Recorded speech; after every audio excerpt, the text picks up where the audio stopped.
Shabbat Shalom. And many of you are watching this on the Sabbath. But in any case, whenever you're watching, welcome. We do appreciate your interest in what we have to teach. And actually, this latest series seems to be increasing the attention, and that's good.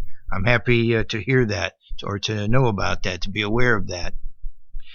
You know, maybe you don't know, that's sort of a filler expression we use in English, but back in 10 years ago, my children, I think 3 of them, I'm not sure that Jonathan went, but he might have, but at least the 3 other ones, I have 4 children altogether, and 3 or maybe all 4 of them went to see a movie, the opening day of a movie, around July 4th of 1996, and it was called Independence Day, and our family has enjoyed that film over the years. So finally, 10 years later, a sequel comes out, Independence Day, and guess when it comes out? Well, it came out today. I'm speaking to you on June 24th on the Roman calendar, and it's already the evening of Friday, so it's the Sabbath, the 19th day of Sivan on the sacred calendar. But on July 24th of this year, 2016, a sequel comes out called Independence Day. And what a marketing coup. They didn't, determine that, I guess, but it's quite a marketing coup because just yesterday on June 23rd, as you know, the United Kingdom left officially, or began the process of leaving, made the decision to leave the European Union. Very interesting. But we'll see how all that turns out. And actually, it's directly related to this series I'm giving you. I'm giving you a series in search of the lost tribes of Israel. In search of the lost tribes of Israel. And that impacts quite directly on the events you're reading about and talking about wherever you may be today and in days to come. I hope that you saw the first part of this, and if you didn't, I recommend you go back and see it.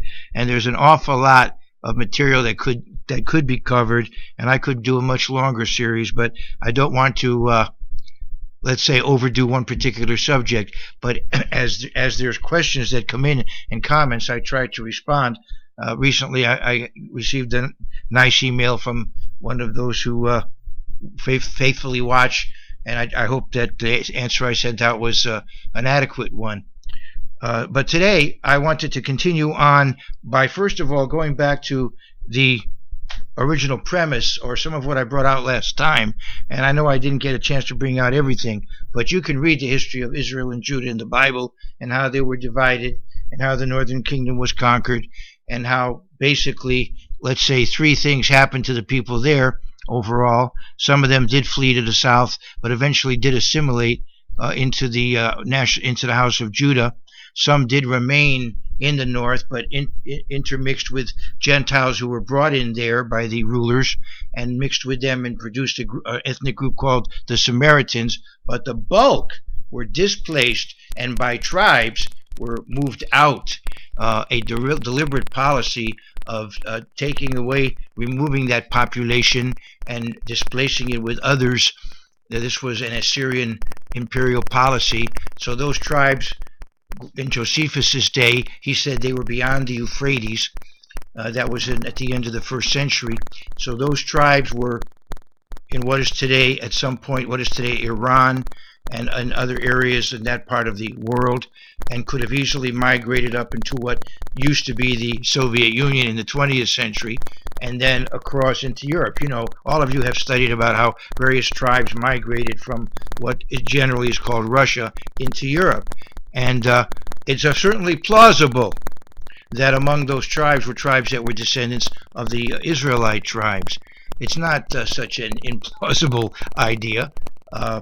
And if not that, then you might think, if not that, what? Because the Bible has a lot to say about those tribes, and a lot to say prophetically about those tribes, and a lot to say prophetically about the reunion of those 2 kingdoms, ultimately, and a lot to say about the birthright promise given to Joseph, Ephraim, and Manasseh, who were in the northern kingdom.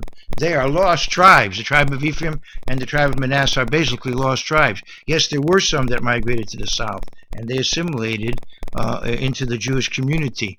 But as I said, in bulk, those tribes were removed. And yet those tribes, Ephraim and Manasseh, were given the birthright blessings. So let me cut to the chase here and tell you where I'm going with this. I do believe, and as I said, I made a plausible case for the fact that these displaced tribes could have migrated into what is today Europe. It's not implausible. And I do believe that many of the nations of northwestern Europe, many of these ethnic groups, are actually descendants of those lost Israelite tribes. And I do believe that the British and American people are descendants of the tribe of Joseph, or the tribes of Joseph, who were given the birthright blessing. And if you read the blessings that were given to Joseph, you would ask, were they ever really fulfilled in biblical times? Did the Israelite tribes, maybe during Solomon's day, did they really fulfill all that was said about the descendants of Joseph? Or was there maybe a more complete fulfillment later on in history? And what about the future of the descendants of Joseph? As I said, to help guide you along the way, I would recommend that you see the first in this series. Let me talk a little bit about some of the prophecies that were given to Israel and how they might have been fulfilled in later history. I want to go to Genesis 24. And here, a great prophecy of Rebekah, the matriarch Rebekah, who married Isaac. And they knew, those who sent her off, that this was something special. This was a divinely ordained marriage. And there would be great repercussions. Now, I want to say, as I continue on with this, that I'm not trying to take away from my own nation, without wanting to sound like I'm self-aggrandizing. The Jewish contribution to history has been incalculable. Very few people fully appreciate it because, frankly, we Jews have had to keep a low profile. Many famous Jews have changed their names. It's interesting. When I was in suburban Fairfield County, I was not so well off, but my town was a rich town, Fairfield, Connecticut. And there were a lot of rich Jewish families in that town, and many of them lived in an area that we used to call, jokingly, the Golden Ghetto, or the Gilded Ghetto. I suppose that maybe not the best kind of remark to make, but I mean, I'm just saying this is what we said back then. And because they couldn't live just anywhere. There was a time when a Jew couldn't buy a home just anywhere. A lot of you may not realize that. There's a movie about that subject that was a very famous movie starring Gregory Peck called Gentleman's Agreement that had to deal with anti-Semitism. Gregory Peck was chosen to play the part because he wasn't Jewish. Cary Grant was given the chance to do it, but he evidently had some Jewish roots, some Jewish ancestry in his background, so he didn't feel that as far as I know, that he should play the part. So went to Gregory Peck, who was a great friend of the Jewish people. But anyway, Jews couldn't just live anywhere, so the rich Jewish families lived on this hill there in the Stratfield section of Fairfield. But it's interesting. They were Jewish, but their names were Smith, Windsor, Winslow. They took these Anglo type names, and that's the way it had to be often. As I said, Jews have had to keep a low profile, and so as much as you know about famous Jews, there's a lot of famous Jews you don't know about because as I said, they've had to hide their identity. But that being said, what about the blessings that were promised to the nations that would descend from Joseph, from Ephraim and Manasseh? Judah as a nation never became the great national power that these nations were promised to become. If you read the prophecies, Judah has, look at the state of Israel today. It's doing well for its size, but it is a very small nation and cannot compare to the major world powers. It's a very vulnerable nation, as you know. So what about these prophecies? What about the birthright? Well, few countries have been as blessed. In fact, no countries have been blessed as the English-speaking countries. And of them, uniquely, none has been blessed as much as the one I'm sitting in right now, the United States of America. And I thank God that my grandparents chose to come here when they did. You know, my grandfather got here. He was the last one to get here. Of my four grandparents, the last one to get here was my mother's father. He was born in a place called Nikolaev. He grew up in the city of Odessa on the Black Sea. And when he came here, it was 1 month before the beginning of the First World War. So he got here just in time, you could say. And fortunately, they all arrived long before the Second World War began. So certainly I'm grateful that my ancestors came here. And I am, in that sense, sharing with the blessings of the birthright by the fact that I'm living in the domain of Joseph. I'm sharing in those blessings. And I want to get to that today. I want to go to what I'm telling you in so many words is that I do believe that the British nations are descendants of Ephraim. I don't mean every last person in there, but I mean the dominant people, the ones who traditionally were there and built the institutions and tended to dominate the economy and the politics of those nations. You know, they were descendants of Ephraim. I'm talking about the United Kingdom, Canada, Australia, New Zealand. Of course, many of them were at one time in South Africa and even in the country called Zimbabwe today. And I believe that the people of the United States, not again every last one of them, because I'm here too. The people of the United States, I believe, the core population that colonized the original United States and developed it. It developed its constitution, its institutions, its government, its economy, and so on, that they were descendants of Manasseh. I'm going to go into a little bit of that today. I want to go to Genesis 24 and verse 58, as Rebekah went to marry Isaac. Then they called Rebekah and said to her, "Will you go with this man?" And she said, "I will go." So they sent away Rebekah, their sister, and her nurse, and Abraham's servant and his men, and they blessed Rebekah and said to her, "Our sister, may you become the mother of thousands, of 10,000s." So they had a sense that a nation was being built. "And may your descendants possess the gates of those who hate them." You know, a gate is, of course, an important entrance into an area. And geographically speaking, there are gates. You know, the word in Aramaic for a gate is baba. In Hebrew, that you have the word sha'ar as a gate, but we have the Aramaic word baba, and a strait in Arabic, a narrow passageway, I believe is called bab. And in fact, the term Babel, which I think goes back to Akkadian, one meaning of Babel, that tower of Babel, is the gate of God. I think that's one meaning, because they were trying to, go up into the heavens when they built that tower, challenging God. But anyway, we have Babel El Mandeb. There's a strait with that name, and there was Bab el Wad around Jerusalem, and so on. So what I'm trying to say is, there can be a geographic gate, there can be a pass or an isthmus, important connecting entranceways that guard regions, and the domination of those gates would give a nation great power. And guess who it was that dominated those geographic international gates for so many years? The people of the United States and Britain, the Suez Canal, the Panama Canal, the Strait of Gibraltar, Khyber Pass, Strait of Malacca, and so on. So this is something to keep in mind. I want to go to Genesis 35. What was said about Jacob here.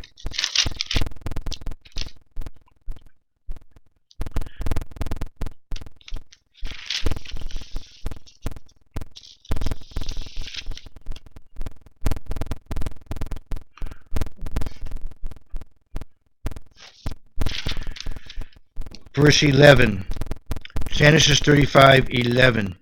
Remember, Jacob was a supplanter. He grabbed the heel of his brother who came out first. They were twins, but Esau came out just ahead of him, and he grabbed his heel, so he had the name Yaakov, coming from the word for heel. So you could say when he was young, he was a heel. But then he was converted and became Yisrael, he who overcomes with God. So his name was changed from Jacob to Israel, and he was the father of the 12 tribes that became the nation of Israel, the 12 tribes of Israel. And God said to him in verse 10 of Genesis 35, he's repeating something that he said earlier, "Your name is Jacob. Your name shall not be called Jacob anymore, but Israel shall be your name." So he called his name Israel. And God said to him, "I am God Almighty. Be fruitful and multiply. A nation and a company of nations shall proceed from you, and kings shall come from your body." Well, we know that the house of Judah, and particularly the family of David, gave us the royal line. But it's interesting that from Jacob comes a nation and company of nations. Think about that. If you look at the world today, where does that seem to fit?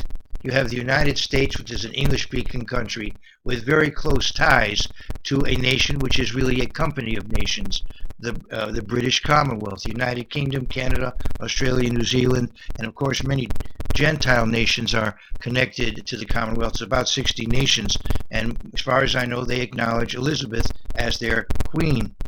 So we have a nation and a company of nations, even to this day. And the latest developments will probably push the English-speaking nations closer together than they have been. You might notice that trend. I think that trend is going to come as Britain, in effect, decides it doesn't want to be tied, too dependent on the continent of Europe. Today I was watching a very sharp political commentator, and he made the comment that in a way the Atlantic Ocean is becoming more narrow than the English Channel. Well, we'll see. But there are so many prophecies about this subject. I want to go to Genesis 48. Here Jacob blesses the sons of Joseph. And unfortunately, there's been so much bigotry and so much perversion of this doctrine. It's been distorted. It's been misused and abused and discredited. A lot of fanatics and lunatics have promulgated it in one form or another. And yet, in its respectable form, which I hope to be presenting, it is a way of really understanding the Bible. And I want to talk about a subject that maybe is puzzling you even as I'm saying this. How is it that America, I can call America, I believe Americans are descendants of Manasseh. Well, the way people settled in the British Isles, they settled with like-minded people with a similar temperament to themselves. In some cases, they were drawn to one another. In some cases, they were driven to certain areas. But that's the way nations have been settled. So if you study the British Isles, you'll find that certain types of people were in certain areas, and certain areas contributed more heavily to the migration to America than other areas.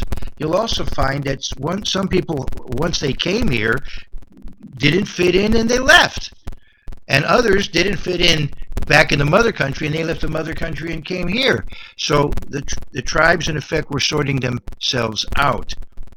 There are many people who have noticed major regional differences, even in the United States, among the American people, the core population that has come here and settled.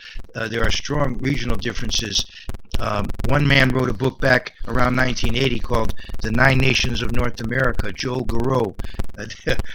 My children, practically right alongside the Bible, not that I want to say, I'm just joking, being somewhat irreverent, but practically the Bible and Nine Nations is what my children grew up with. But also, evidently, a new book has come out about 11 Nations of North America by Colin Woodward. However, a wonderful history book has come out. It's been out for quite some time, and I really would recommend that one to you also as a really wonderful history by David Hackett Fisher called Albion's Seed.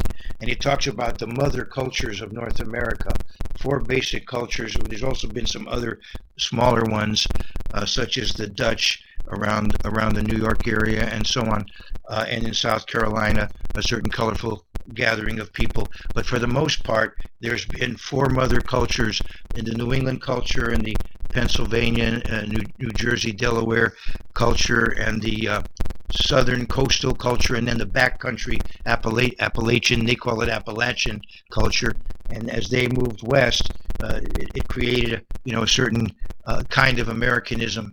But anyway, so the point I'm bringing out is that there are regional differences. There are differences from place to place, and certain people tend to migrate, and sometimes they're pushed that way. Sometimes they choose to go that way, and some stay and some go. And there may also be spiritual influences working here too. I don't want to discount that. Let's take a look at the British Isles through history. In the 15th century, ladies and gentlemen, there was the War of the Roses, the White House of York. The White Rose of York. I'm thinking of the American White House. The White Rose of York, the Red Rose of Lancaster in the 15th century. Again, my children used to enjoy watching a Disney movie called Black Arrow. It's a family-friendly movie, but it talks about the War of the Roses. Anyway, later on, we had the British Civil War of the 17th century, the Puritans versus the Cavaliers. Well, by the time you get to the late 18th century, the troublemakers are gone. And so we had our own Civil War here. But the British haven't had a civil war since the Americans left, since the troublemakers got out of there. And let's take a look at Germany. A lot of people left Germany, but I think if you study into it, you'll find certain areas contributed more heavily to the migration. And between 1840 and around 1860 or so, 1870, around that time, very heavy migration came to America from Germany. But these were the dissenters. These were the ones who didn't fit in, who didn't want to go the direction that Germany was going. And once they left, Germany at one time had been divided into 300 distinct political entities. When many of those migrants left and came to America, Germany quickly united. Around I believe it was 1871 or so, when Germany became a united nation as it is today. And by that time, much of the German population that became American, had come here by then and had settled here. And so what I think was happening there is that more descendants of Manasseh, who had not come to the British Isles but had remained on the continent, finally at that time were moved, either spiritually or physically, one reason or another, to come over here.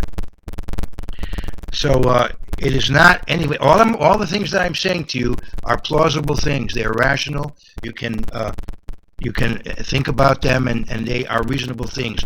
They are not just outlandish, fabulous kinds of remarks that I'm making. I'm speaking from a background in history and linguistics and all the rest of it. Not that I'm trying to set myself up, but others whom I've studied, whom I greatly respect as well. Anyway, I want to go now to Genesis 48. And here, let's first go to Genesis 41.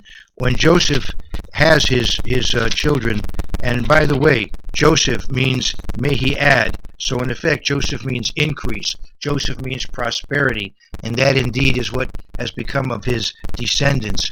And we had in the early Puritan America, one of the leaders of Puritan New England was Increase Mather. Why was he called Increase Mather? Well, evidently that was a translation of Joseph, but it didn't catch on. How many Americans name their children Increase today? Joseph is a very popular name, so they decided to not translate it, just leave it as Joseph. But anyway, Joseph had two sons, and in verse 41 of Genesis, verse 51 of Genesis 41, so I hope the timekeeper is going to help me, because I could easily go on and on tonight on this one, Anyway, Genesis 41:51. Joseph called the name of the firstborn Manasseh, causing to forget. For God has made me forget all my toil and all my father's house. And hasn't that been the history of America? People come here to make a new life for themselves, to forget the sufferings of the past, as I said, and to make a new life for themselves. I'm so inspired by the Statue of Liberty. When it was 100 years old, 1986, I took my family there, and I carried my poor 3-year-old son Daniel way up the steps, into the statue, and I think he's still terrified by the memory of it. But that's what America has been, a place to forget the past and build a new life for yourself. And anyway, and the name of the second he called Ephraim, fruitfulness, for God has caused me to be fruitful in the land of my affliction. So God has caused me to be fruitful, and there's a kind of duality there, like a double fruitfulness. Maybe the concept is that Joseph is getting a double portion. Manasseh and Ephraim. Now that would be prophetic. You wouldn't have understood that then necessarily, but it's prophetic. And Joseph did get a double portion because he was the firstborn of Rachel, and the birthright went to him, as I explained last time. So when Jacob was about to die, he had his grandsons come to him, and this is where the bigotry comes in. Let's understand that all Jews are Israelites. Not all Israelites are Jews, but all Jews are Israelites. And so if you believe that the lost tribes migrated into Northwest Europe, it means they're brothers of the Jews. It doesn't mean that they've displaced them. Look what Jacob says about Ephraim and Manasseh in verse 5 of Genesis 48. And now your 2 sons, Ephraim and Manasseh, who were born to you in the land of Egypt, before I came to you in Egypt, are mine, as Reuben and Simeon, they shall be mine. So it's not like one tribe displaces another. They're all children of Jacob. And so the Manasseh and Ephraim now become tribes, just as Reuben is a tribe, Simeon is a tribe. Manasseh and Ephraim now become tribes because Joseph gets a double portion. Now, I personally believe that the dominant group in France, the dominant ethnic group in France, are descendants of Reuben. And it is interesting how often the French precede the British. Reuben was the firstborn in terms of chronology, but then he was displaced by Joseph. He was the firstborn of Leah, and Joseph was the firstborn of Rachel. It's interesting in history how many times the French begin something and then the British finish it. And it is interesting that in 1759, basically North America became British when Montcalm's army surrendered to Wolfe's army. Where? On the plains of Abraham. That's an interesting coincidence. It reminds me of the fact that Jimmy Carter, President of the United States, got Israel and Egypt together to make peace. And, they made it at a place where presidents go to relax. Where do our presidents go to relax? Camp David. That's an interesting coincidence. Now, I understand. It's named after, I believe, a son of Dwight David Eisenhower who didn't live. As far as I know, he didn't live long, but Eisenhower wanted to be buried next to him when he died. But I think Camp David is named after that child. But it is an interesting coincidence in any case. In fact, I want to give you one more coincidence. I hope this doesn't bother you to hear these things, but I think these coincidences are encouraging to people when they study into the origin of the 12 of the lost tribes. When when Manasseh settled in the Promised Land, it settled in branches. There were 2 branches of the tribe of Manasseh. One stayed on the east of the Jordan River. One was on the west of the Jordan River.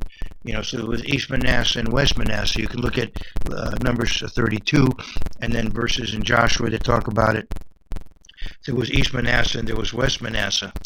And it's interesting that in the United States, too, there have been 2 branches in America. And there was a time when actually the southern states became briefly a separate country. We had the United States of America and the Confederate States of America. And where did they come to blows? What was the first battle of the Civil War? It was at Manassas Junction. That's an interesting place for the 2 branches of Manasseh to collide, Manassas Junction. They called that the first battle of Bull Run. There was another one there. It reminds me of a skit I used to love to watch where this man says, it's back in the Civil War times, and he says, I was at the Battle of Bull Run. And so they ask him, what did you do there? I ran. And those who didn't are still there, he says. But in any case, let's go further with this. As Jacob blessed the sons of Joseph, he crossed his hands to bless them By the way, it's interesting how that X symbol has become very much a part of our symbolism in the English-speaking world, particularly the Union Jack. But anyway, he crossed his hands because he wanted to make Ephraim the dominant tribe. Ephraim was the dominant tribe. England is our mother country in America. We speak English. Like Winston Churchill said, the English and the Americans are two people separated by a common language. But we do speak at least some version of English here. But Americans are not interested particularly in the world. Americans are interested in business. As Calvin Coolidge said, that's the business of this country is business. Americans are good at making money. The British, on the other hand, built the British, on the other hand, built an empire and are very interested in the world. You should compare an American news broadcast with a British news broadcast. One of my great teachers, who died about a decade ago, used to listen to the BBC. Because he was really interested in the news. How much news do you get when you listen to an American news broadcast? The British are more, in terms of temperament, more the people to in effect run the world, and they did for a time, rather successfully for a period of time. 1/4 of the world. They used to say the sun never sets on the British Empire. We've all heard that remark. I forgot who said it. Was it Rudyard Kipling? But whoever said it, it's very famous. So anyway, he says this in verse 15. And he blessed Joseph and said, God, before whom my fathers Abraham and Isaac walked, the God who has fed me all my life long to this day, the angel who has redeemed me from all evil, bless the lads. By the way, there's a lot of theology in here. The Chabad movement in Judaism has a beautiful song they sing when they to these verses, but they're not getting the theology here. This is God here is also the angel of the Lord. God is his own spokesperson. In other words, his own messenger, his own communicator. In other words, this is God the Word, the Logos. This is the pre-incarnate Jesus Christ, the angel who has redeemed me from all evil, which Christ ultimately did. And that's why your English Bibles put a capital A here for angel. Anyway, and he blessed Joseph and said, God, before whom my fathers Abraham and Isaac walked, the God who has fed me all my life long to this day, the angel who has redeemed me from all evil, bless the lads. Let my name be named upon them, and the name of my fathers Abraham and Isaac, and let them grow into a multitude in the midst of the earth. Let my name be named on them, as, he says, as Reuben and Simeon. They're all Israel. All of them. Not just these two, but these two bear that name because they become tribes along with the other 10. And now I'll read a little more. Now when Joseph saw that his father laid his right hand on the head of Ephraim, it displeased him, so he took hold of his father's hand to remove it from Ephraim's head to Manasseh's head. And Joseph said to his father, Not so, my father, for this one is the firstborn. Put your right hand on his head. But he was divinely inspired to do it. He couldn't see at this point, or barely, if at all. I think he's described as blind here. He was very, very old, of course. I think he died. Didn't he die at 147, which is not as old as the other two patriarchs. But anyway, he was guided by divine inspiration to do what he did. Okay, verse 10, I hear from... Okay, verse 10. Now the eyes of Israel were dim with age, so that he could not see. Okay?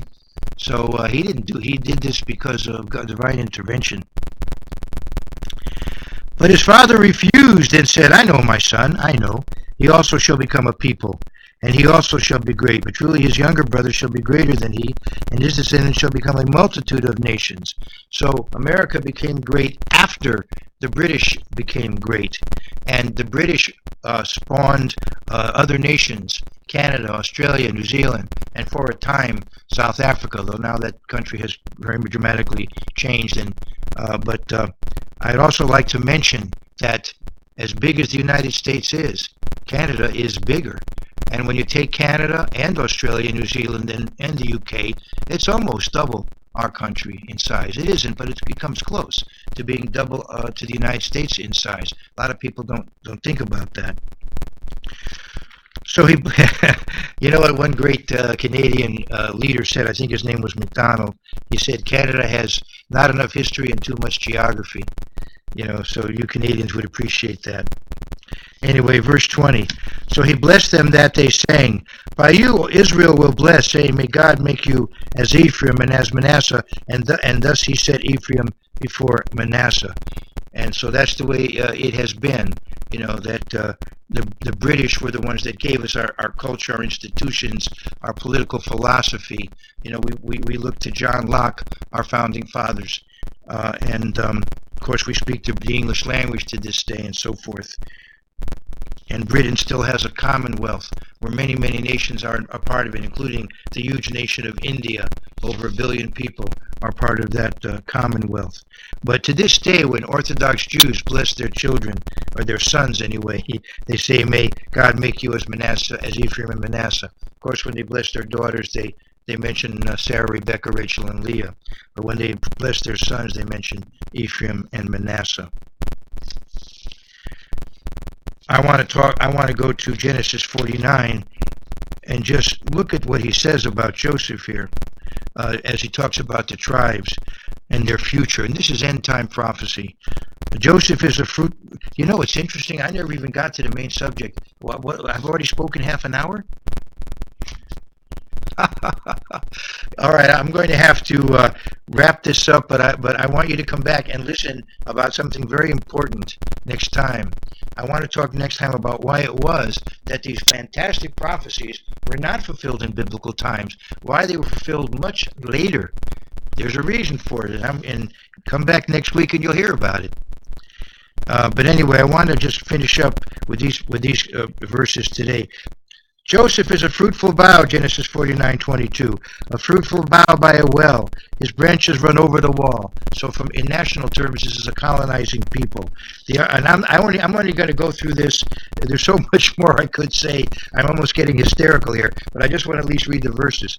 The archers have bitterly grieved him, shot at him, and hated him. But his bow remained in strength, and the arms of his hands were made strong by the hands of the mighty God of Jacob. From there is the shepherd, the stone of Israel. As you know, Jesus Christ is our rock. He's called a stone in the Bible. By the God of your father who will help you, and by the Almighty who will bless you, with blessings of heaven above, blessings of the deep that lies beneath, blessings of the breast, and blessings of the womb. The blessings of your father have excelled the blessings of my ancestors up to the utmost bound of the everlasting hills. They shall be on the head of Joseph and on the crown of the head of him who was separate from his brothers. He was distinct in terms of how his father dealt with him and how God has blessed him nationally. And I want to go now to Deuteronomy 33. Now, was all this fulfilled biblically?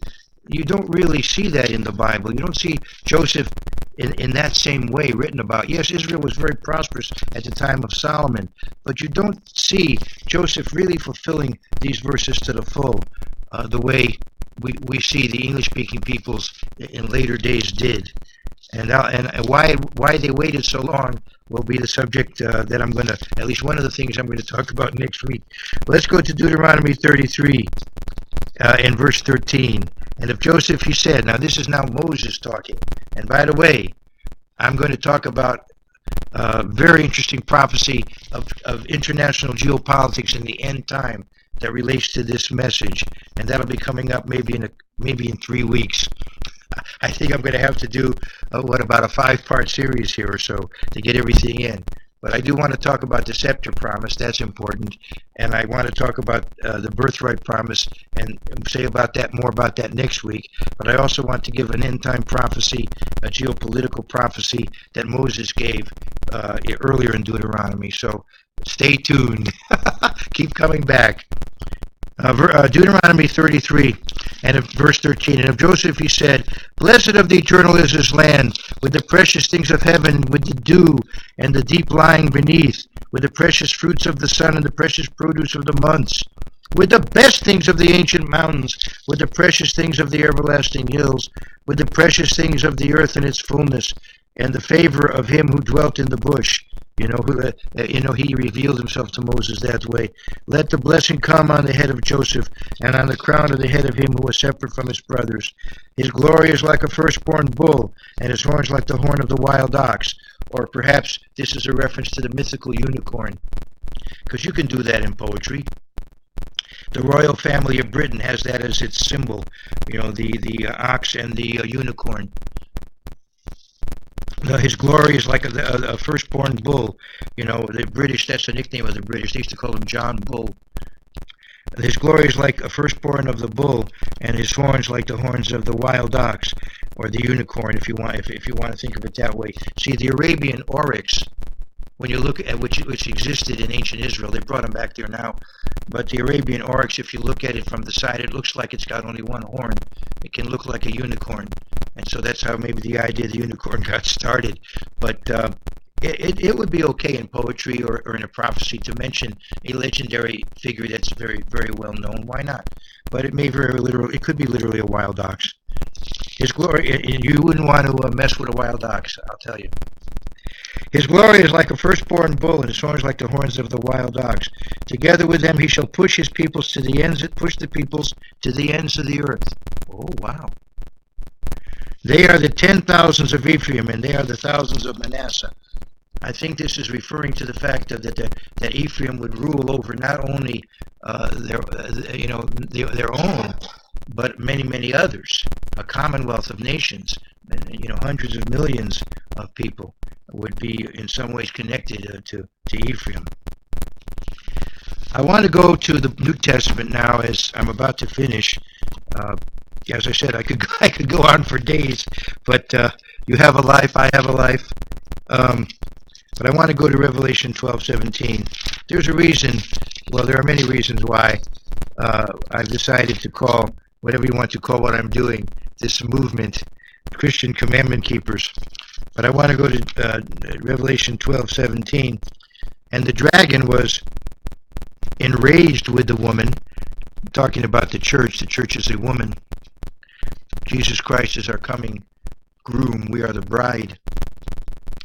And the dragon was enraged with the woman, and he went to make war with the rest of her offspring who keep the commandments of God and have the testimony of Jesus Christ. Christian commandment keepers. That's how the church is defined. And I want to talk about the testimony of Jesus Christ, which we have. And I want to go to Revelation 19 and verse 10. Because John saw this angelic figure, maybe he thought this was Jesus Christ and wanted to worship. And the angel said, "No, I'm an angel. I'm just a servant like you are. Get up off your knees, And I fell at his feet to worship him, but he said to me, see that you do not do that." We only worship God, ladies and gentlemen. But he said, "See that you do not do that. I am your fellow servant and of your brethren who have the testimony of Jesus." Oh, once again we have the testimony of Jesus. For the testimony of Jesus is the spirit of prophecy. The very spiritual basis for prophecy, the very essence of it, is the gospel. But inspired preaching is a part of the gift that is given to the church, and that does involve talking about the future before it happens. Isaiah 46. Isaiah 46. I am almost finished. So be patient. Isaiah 46. One of the unique things about God is prophecy.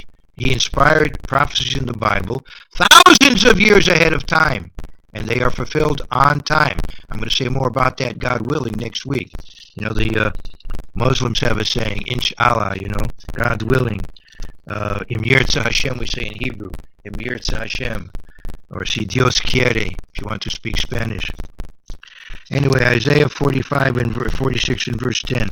Declaring the end from the beginning, and from ancient times the things that are not yet done. Saying, let me go back to verse 9, because it's very important. Very important, especially for my audience. Because my audience, some of them have some baggage that they need to deal with.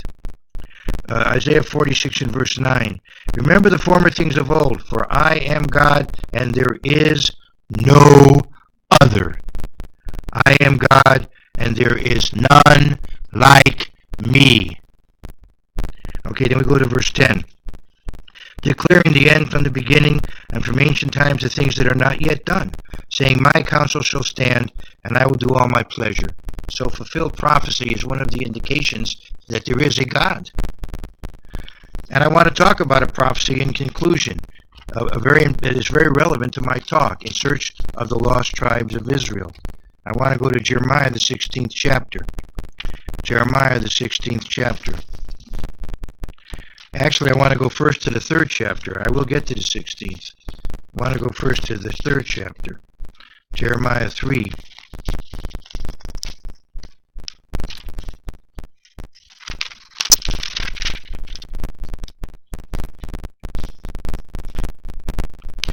This is an end-time prophecy, if you read about it. These things haven't happened yet. Verse 17. At that time, we're talking about the second coming of Christ, Jerusalem shall be called the throne of Yahweh, the throne of Adonai, of the Eternal. Or the Lord, it says here, capital L, capital O, capital R, capital D. The throne of the Lord, and all the nations shall be gathered to it, to the name of the Lord, or to the name of Yahweh, to the name of the Eternal, in Jerusalem. No more shall they follow the dictates of their evil hearts. In those days, verse 18, the house of Judah shall walk with the house of Israel. The house of Israel will have an identity. There will be a house of Judah and a house of Israel to walk together.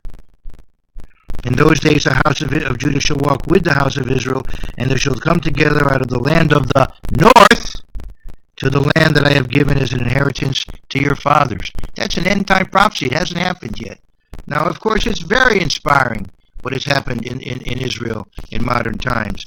And yes, it is miraculous how the Jews have been gathered there and the successes they've had there in spite of all the problems. But as miraculous as that is, it doesn't compare to what is yet going to happen. Isn't that amazing? But it's true, because what is going to happen is going to overshadow even the fantastic events that have already occurred in 20th and 21st centuries over there.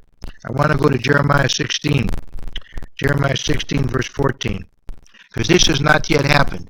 And all the wonderful things that have happened in the land of Israel do not compare with what God did for Moses and the children of Israel. They do not compare with the 10 plagues. They do not compare with the crossing of the Red Sea.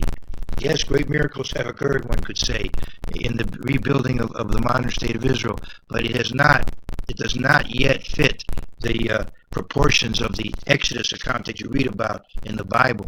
But a time is coming that will overshadow that. Wow! So it'll take another Cecil B. DeMille to someday maybe depict it. Let's go to Jeremiah 16:14. Or maybe Cecil B. DeMille himself, when he's resurrected, will have the chance to do it. Jeremiah 16:14. Therefore, behold, the days are coming, says the Eternal, that it shall no more be said, the Eternal lives, who brought up the children of Israel from the land of Egypt. But, verse 15, the Eternal lives, who brought up the children of Israel from the land of the north, and from all the lands where he had driven them. For, by the way, if you think about the world in the late 20th century, so much of the wealth was in the hands of one country, the United States, and the rest of it in the hands of the countries that came from the United Kingdom. And what little was left, most of that was in the hands of the nations of northwestern Europe. Now that is beginning to shift. In our own time, it's beginning to shift, as prophecy indicated that it would. But, at the peak of their power, the nations of Northwest Europe and the English-speaking nations pretty much had all of the world's wealth. As I said, that has been shifting, and that was also prophesied. Anyway, let me go back to verse 15. But the Eternal lives, who brought up the children of Israel from the land of the north and from all the lands where he had driven them, for I will bring them back into their land, which I gave to their fathers. So there is coming a time when all the 12 tribes are going to be regathered in a manner so miraculous that it will overshadow what God did in the 15th century BC. And it'll be talked about in the millennium. And I hope and pray as resurrected saints will be able to guide and inspire the population of the earth to sing about, write about, and talk about those miraculous events And we can look forward to those events. And over these weeks ahead, we'll continue our search for the lost tribes of Israel.